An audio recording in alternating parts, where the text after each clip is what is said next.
Sound off for Chesterfield. Chesterfield, low in nicotine, highest in quality, best for you. Chesterfield brings you Dragnet.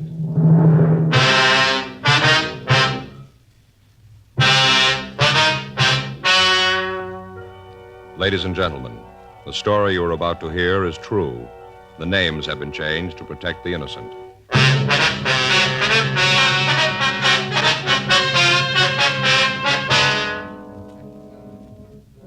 You're a detective sergeant. You're assigned to burglary detail. In the past 5 weeks, 17 homes in your city have been stripped of all valuables. There's no lead to the thief, no description. Your job, get him. Before you buy your next pack of cigarettes, think this over. A doctor has been examining a group of Chesterfield smokers with special attention to the nose, throat, and sinuses. His latest report, after a full year and a half, says no adverse effects from smoking Chesterfield. Don't you want to try a cigarette with a record like this? Chesterfield, regular or king size, they're low in nicotine, highest in quality, best for you.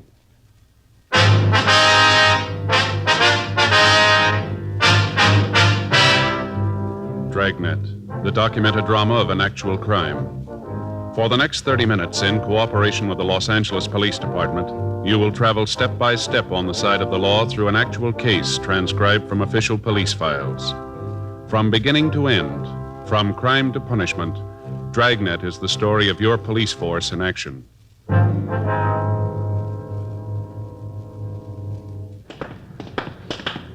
It was Wednesday, June 3rd. It was hot in Los Angeles. We were working the day watch out of burglary detail. My partner's Frank Smith. The boss is Captain Wisdom. My name's Friday. We'd just been relieved from stakeout, and we were on our way to get something to eat. It was 12:27 a.m. when we got to the corner of Fedora and Ardmore Streets. The Cakes and Griddle Cafe. Here's a couple back here, Joe. Yeah, that's fine.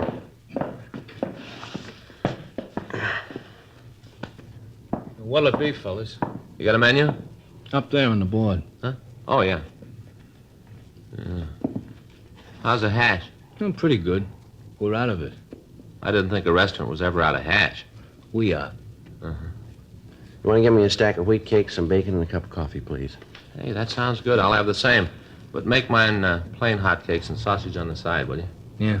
Oh, you want the coffee now? Yeah. Yeah, that'll be fine. Coming up. Say, put an egg on my hotcakes, huh? Yeah. Over light? Over light. Yeah. Well, I'm hungry, Joe. Well, I figured that. Is that the morning paper you got there? Yeah, this? Yeah. Yeah. Guess it is. Hand it over, will you? There you are. Thanks. What's on the front page? I'm looking at the sports, Joe. A lot of news there. Do you want to know what's going on in the world? Joe, I like the sports. I get the news all the time. Look, my boys, the Hollywood Stars, won again.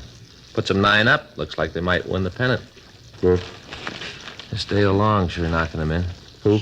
Dale Long. Oh. Joe, you're not much of a baseball fan, are you? Yeah, I like to watch the series on TV. It's going to be pretty good. Looks like the Yanks and the Dodgers. Here's your coffee. Oh, thank you. The rest of it will be right here. Good. You fellas new in the neighborhood, aren't you? What's that? You're new around here, aren't you? Yeah. Stevens got 3 hits. Most of our trade is neighborhood people. Come in for coffee and cakes on the way home from the show.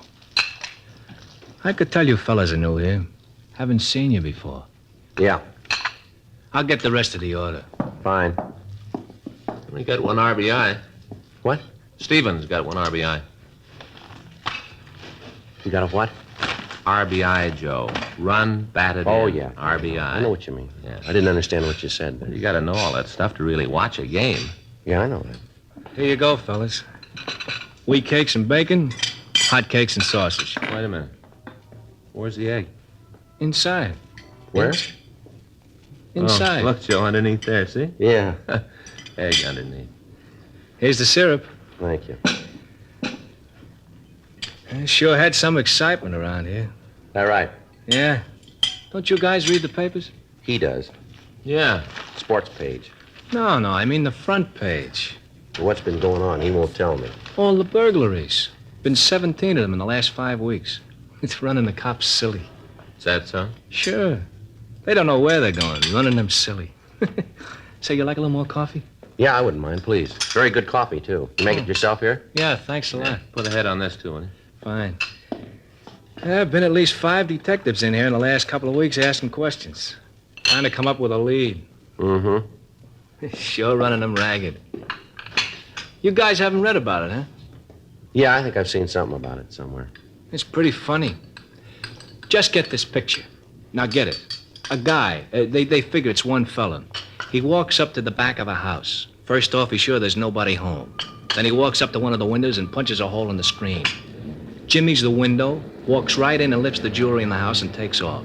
Just as cool as can be. They figure he's hitting the places between 6 and 9. You get that? Between 6 and 9 p.m. They must have half the cops on the force looking for the guy. They're running rings around him. How's the cakes? Fine. Good. We got kind of secret recipe here. Wife made it up.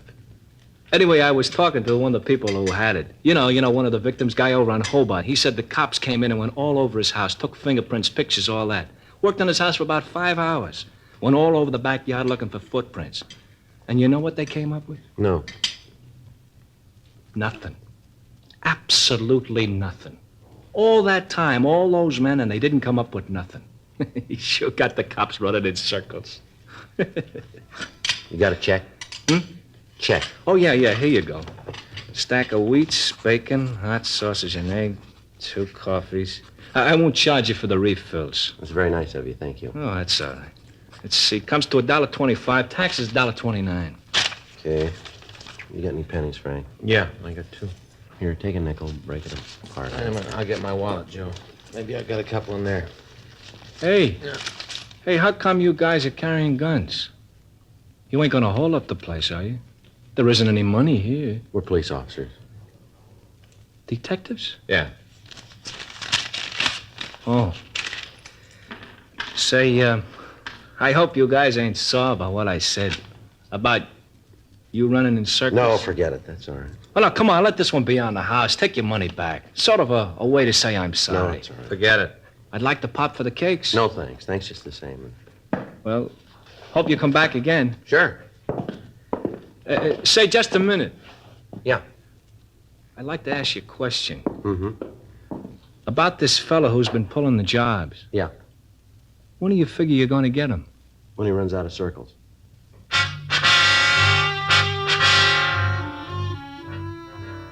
The papers had carried the story since the 5th burglary. As the thefts continued, the stories grew in importance. The thief had been operating in the same general area. On each report, the crime lab had been sent out, pictures were taken, fingerprints were lifted. When the sum total of evidence was weighed and sifted, we were able to establish the fact that we were looking for the same man or men. He was in possession of a 1/4-inch punch, which he used on the screens, and a 1/2-inch jimmy, which he used to pry open the windows. From traces of fabric that he left on the 4th job, we knew that he wore cotton gloves. We had no physical description of him to work with, nothing but the M.O. that he used. The stats office had made run after run looking for a lead. The possibles that they'd turned up were checked out, but they netted us nothing.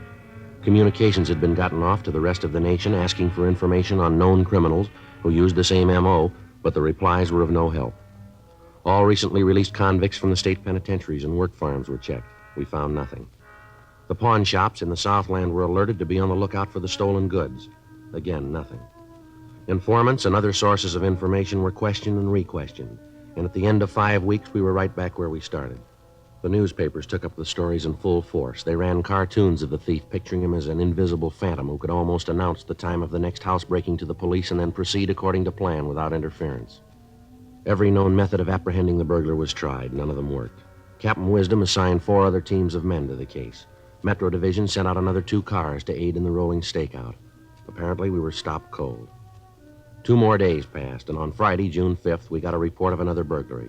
9:36 a.m. Frank and I left the office to check it out. Yes, something you want?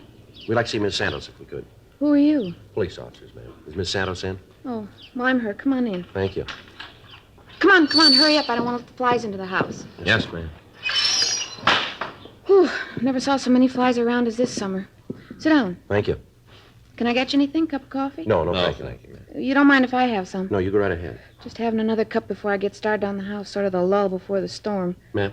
Kids are downstairs playing. They'll be up in a minute. They get to running around. It's impossible to get anything done. Yes, ma'am.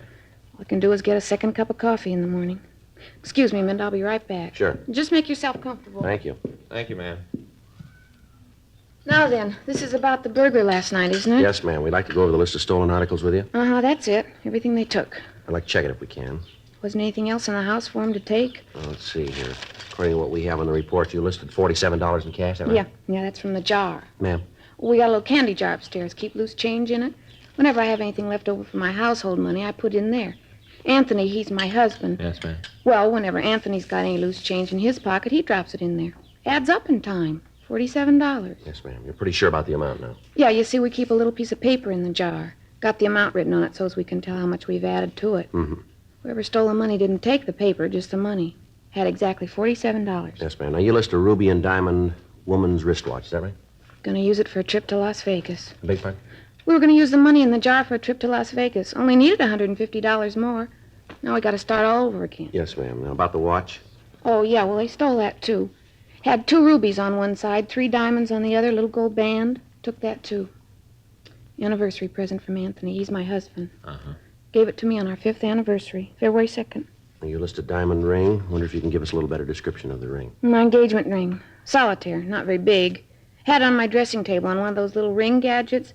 You know, the little block of wood on the little stick? Yes, ma'am. You put your rings on it when you're doing the dishes? Not very big. Yes, ma'am. Now, was there anything else of value taken? No. A couple of cheap little costume pieces, bracelet, couple of pins, nothing really worth anything. I'd like to have descriptions of the pieces if we could. I can give them to you. All right, fine. You really think you're going to be able to catch the fellow that took the things? Well, we don't know. We're sure going to try. Have there been any strangers that you've noticed in the neighborhood lately? No, none that I can think of right off. Any strange cars, ma'am? You married, officer? Yes, ma'am. Got any kids? Yes, ma'am, too. Will you just ask your wife how much time she's got to take notice of cars driving up and down the street? Noticing whether people are loitering in front of the house or not. You just ask her. She'll tell you. You men all the time talking about the modern conveniences. Help out the housework. Just zip and the house is clean with the vacuum. Swish the dishes around. They're all clean with the new soaps. Yes, ma'am. Well, maybe it's better than our mothers had it, but they still haven't come up with nothing short of a straitjacket that'll keep you from having to run after the kids all day. Yes, You ma'am. ask your wife. She'll tell you. Yes, ma'am. You ask yours, too. You'll see. I'm not married, Miss Sandals. Well, then you wouldn't know. Well, you can talk to his wife. Those fellas last night, they gained clues? We haven't checked with them yet, ma'am. Seems like they should be able to tell something about who did it. All that powder they was putting around, the pictures they was taking, all the excitement. Took me 2 hours after they left before I could get the kids to sleep. All that trouble, they should have something that's going to get the things back. Sure know one thing. What's that, ma'am? Man that stole the watch, wish they'd taken the book. Beg your pardon? The record book. It was right in the drawer of the dressing table. Where those people at the store are, if you don't find them, they will. I don't believe I understand, Miss Sandals. The people where we bought the wristwatch, they'll find him sure. They won't let him get away with it. Ma'am? The watch, it isn't paid for. 10:42 a.m. We started to canvass the neighborhood. For the next hour, we talked to the people in the houses on both sides of the street. None of them could add anything to the story given us by the latest victim. 12 noon, Frank and I called the office and told them we'd be out for 7. As we were leaving our car, a tall, elderly man approached us. He identified himself as Ross Dunham. He explained that he lived in the corner house on the same street as Mrs. Santos. Yeah, my wife told me you were about the house this morning. Yes, sir, we were. Got something that maybe you can use. What's that, Mr. Dunn? Well, I noticed it right off. Didn't want to say anything about it to the missus. You know, women get upset. Thought it'd be better not to mention it. Yes, sir, what is it? Night before last, Thursday, I saw the car. What car was that, sir? The one I want to tell you about. I was going downtown to tell you officers about it. Felt kind of like it was my duty. You know, public spirit. Yes, sir. How about the car? Well, it was kind of warm night. Missus and I were sitting out on the porch in the glider, just taking the night air. Then I saw the car go by. Didn't think much about it at first. I see. Must have been about 6:30, right after supper. We were just sitting there taking the air, having a glass of iced tea. Then I saw the car go by again, slow-like he's looking the houses over. Could you describe the car for us, sir? Yeah, got written right down here someplace. Car went by the house 2 more times that night. 4 times all told. 4. Uh-huh. Yeah, I think I got it in my wallet. Might have left it in my other pants. I thought Oh, no, here it is. There it is. Even got the license number. Yes, sir. It gonna help? Well, we don't know, sir. We'll check it out. Can I have that paper, please? I'll call it in, Joe. Have him check DMV. Right. Sure hope it gives you guys some help. The way the burglars been running around here, terrible. Man isn't safe to leave his house. I've been thinking about having those little bell alarms put on the window. Did the officers talk to you last night, sir? You mean when they came out to see Mr. Santos? Yes, sir. No, they didn't. I saw the police car. I thought about going down to talk to them. But the missus would have wanted to know what was going on. Told her about the car, and it'd upset her. She's kind of nervous. Breaks out in a rash whenever anything happens like this. I see. Got just about every kind of ointment in the world. Doctor says it's in her mind. Says it's all in her imagination. You believe that? Well, I wouldn't know, sir. I don't put much stock in it. I used to get rashes when I'd eat fresh peaches. Don't anymore, though. See you in a minute, Joe. Yeah, would you excuse me, Mr. Dunham? Yeah, sure. Mm-hmm. Did you get anything? Yeah. Didn't have any trouble making the car. Got a good suspect. Yeah, who? Guy named Oakes. Oakes. Yeah. Works on a burglary. It's a police car. We thanked Mr. Dunham for his cooperation in the attempt to help us. As a public-minded citizen, he'd done what he thought was right. During the time we'd been working on the case, we'd turned up dozens of well-meaning citizens who wanted to cooperate. Each of the tips, no matter how remote, we checked out. This meant using additional man-hours and pulling officers off other assignments to investigate the possible leads. But in every event, we appreciated the tips. 3 more days passed. The thief hit once more. In spite of the close surveillance we were keeping on the area, he somehow managed to get into the vicinity, commit the crime, and leave without being observed. The pressure from local citizens clubs and insurance companies got a little heavier. On Tuesday morning, June 10th, a meeting was held in Chief of Detectives Thad Brown's office. The detail and results of our investigation were gone over again. Additional bulletins were gotten out requesting information on the M.O. The area of the rolling stakeout was increased to 96 square blocks. That's 2 square miles. A new plan for surveillance was worked out. Under the new conditions, we were able to keep the entire neighborhood under almost constant watch. Additional teams of men were assigned from Metro Division. To date, the thief had stolen jewelry, money, and other personal property amounting to a little over $8,000. The check on the pawn shops was tightened, but none of the merchandise turned up in the normal outlets. Every night between the hours of 5:30 and midnight, the dragnet of the area was put into effect. During the next week, the theft stopped completely. Apparently, we'd stopped the burglar, but we still hadn't caught him. Wednesday, June 17th. I checked in for work. Joe? Yeah? I think we got something. What's that? I was just down the hall with Bates. Yeah. I checked out the FI cards that have been filed in the area we're working. Came up with one possible. Yeah, what do you got on it? Guy named Boyd Hall. He was stopped 4 times in the last week in different locations in the same general area. Told the officers he was on his way home. How do you spell that name? B-O-Y-D, Boyd Hall. Mm-hmm. You got his address? Yeah? Better check it out. I ran the name through R&I and came up with 8. 3 of them back in the joint, 1 dead, other 4 have to be checked out. Descriptions don't fit too well. Let me see there. Yeah, here you are. You better get right out there, huh? Now, let's go. Might be something, huh? I don't know. We're due for a break.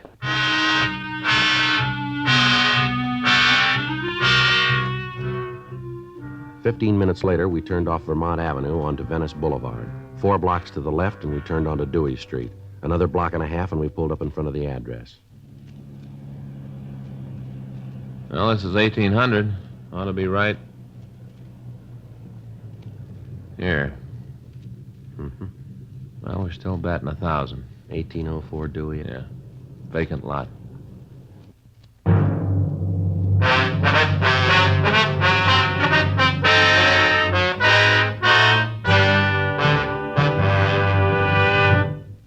You are listening to Dragnet, the authentic story of your police force in action. It's so satisfying to know that my Chesterfield is low in nicotine, highest in quality. Chesterfield, low in nicotine, highest in quality. A fact proved by chemical analyses of the country's 6 leading cigarette brands. And it's so satisfying to know that a doctor who has been making thorough examinations, especially of the nose, throat, and sinuses, reports no adverse effects from smoking Chesterfields. His report is a part of a program supervised by a responsible independent research laboratory and is based on thorough bi-monthly examinations of a group of Chesterfield smokers over a period of 1.5 years. That's 18 full months now. Don't you want to smoke a cigarette with a record like this? Regular or king size. Chesterfield is low in nicotine, highest in quality. Best for me, best for you.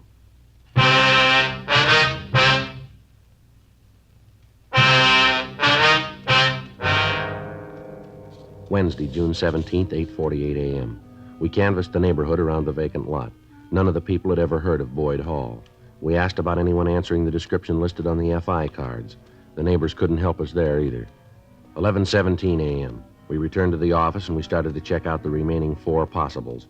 All of them were able to establish alibis for the time of the burglaries, and they were eliminated as suspects. We got in touch with the officers who'd filed the FI cards.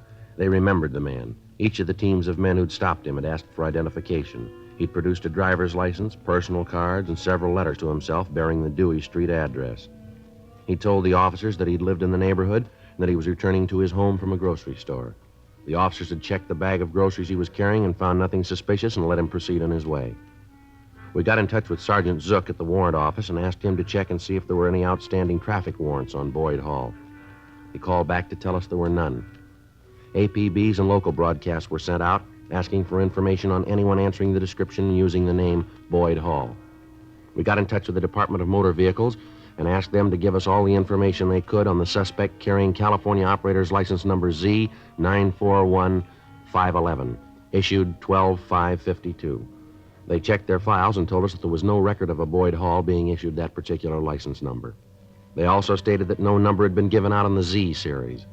This left little doubt that the license was a forgery and the name was an alias. In the meantime, the rolling stakeout continued. 2 days passed while we followed down leads. Saturday, June 20th, Frank and I were in position for the night surveillance, 8:30 p.m. Joe. Up at the corner getting off the streetcar? Yeah, maybe. Yeah, description fits. And carrying a shopping bag. Now let's take a look. Right. Pull up here is good. Right.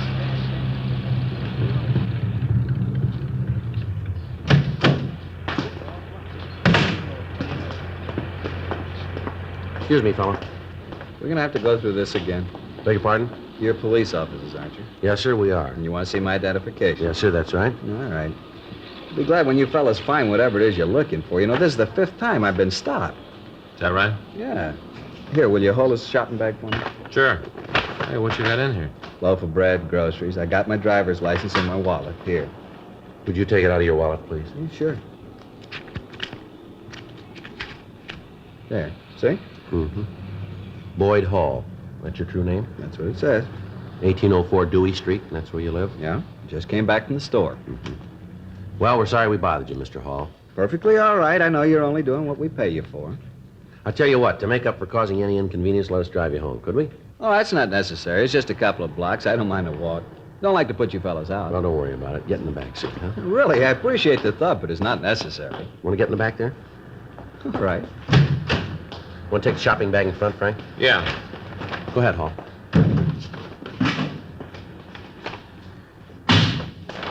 The way you guys acted, you'd think there was something wrong. Nothing is there? No, I was just saying the way you guys... Never mind. How long you lived in this neighborhood, Hall? A little while. We just bought the house. About how long would you say? Not long. How long? A couple of months. I think it's right at the next block, Frank. Yeah. Say, I sure appreciate this, but you guys don't have to go out of your way. Just drop me off the corner. I can walk. It's just a little ways down. No, it's no trouble at all. Here we are. Well, I sure want to thank you, officers. It's a real pleasure to know that our taxes are paying for the kind of service you've just given me. Well, it's going to get a little better. Hmm? Never mind. Want to get out of the car, we'll walk up with you. Yeah. That's okay. I'll carry the bag for you. Well, it might be better if I took it. No, no trouble. Now, which is your house, Hall? This one right here. Mm-hmm. That's 1802. Then that one's 1806. Let's walk down a little further, shall we? Mm-hmm. It's fine. Now, if we figure correctly, 1804 would be right here, wouldn't it? Don't suppose it'd do any good to say somebody stole the house. No, I don't suppose it would. You want to tell us about it? Yeah, I might as well. Now, let's get back in the car.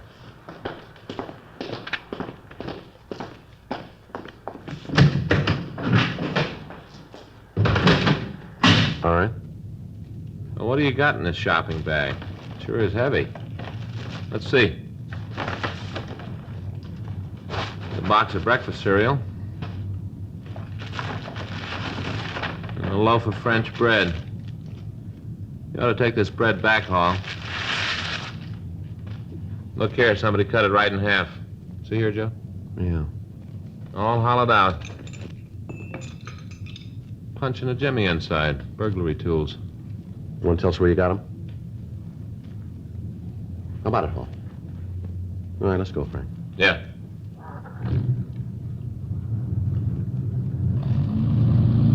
Suppose you guys think you're pretty smart, don't you? No, not particularly. It took us 8 weeks to catch you. I should have let it go. Should have gotten out while the getting was good. Yeah, you should have. How you gonna know? I figured 10 weeks and then quit. Another 2 weeks, that's all I needed. Where's the stuff you took? Hotel room? You shoved any of it yet? No, it's all there. Every bit of it but the money. I lived on that. Figured when I got enough, I'd hit for the border, sell it in Mexico. Let's stop on the way and pick it up, huh? All right, place over on 6th. I'll show you. This isn't another vacant lot, is it? No, this is a McCoy. You know, I had it all figured, all the way down the line, every angle. Hey, how about it? Answer a question for me. All right. Is there any way to beat it, any way to come out on top? Well, you know the answer to that one better than we do. You tried. What do you think?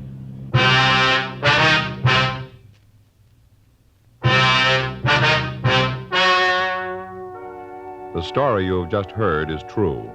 The names were changed to protect the innocent. On October 15th, trial was held in Department 96, Superior Court of the State of California, in and for the County of Los Angeles. In a moment, the results of that trial. Now, here is our star, Jack Webb. Thank you, George Fenneman. Friends, as you heard George tell you earlier, we've received the full year and one-half report. It comes from the doctor who's been examining Chesterfield smokers with special attention to the nose, throat, and sinuses. Now, the report shows again no adverse effects from smoking Chesterfields. I think that's very important to you as a smoker, and I hope you'll keep it in mind next time you buy cigarettes and get Chesterfields. Regular or king size, Chesterfields are low in nicotine, highest in quality. Best for you.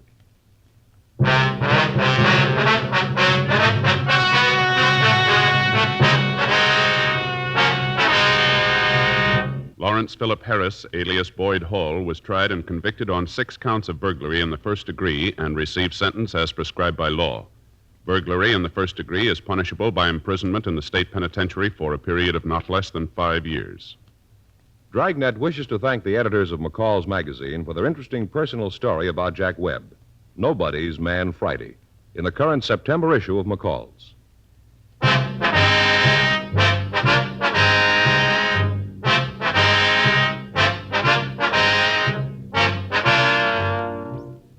You have just heard Dragnet, a series of authentic cases from official files. Technical advice comes from the Office of Chief of Police W.H. Parker, Los Angeles Police Department. Technical advisors, Captain Jack Donahoe, Sergeant Marty Wynn, Sergeant Vance Brasher. Heard tonight were Ben Alexander, Peter Leeds, Joyce McCluskey, Harry Bartell. Script by John Robinson. Music by Walter Schumann. Hal Gibney speaking. Watch an entirely new Dragnet case history each week on your local NBC television station. Please check your newspaper for day and time. Chesterfield has brought you Dragnet, transcribed from Los Angeles. Have you tried new cork-tipped Fatima? It's the smooth smoke. Here's why. New Fatima tips of perfect cork, king size for longer filtering, and Fatima quality for a much better flavor and aroma. Remember, Fatima has the tip for your lips. Try new Fatima. See how smooth it is. Fatima is made by the makers of Chesterfield, Liggett and Myers, one of tobacco's most respected names.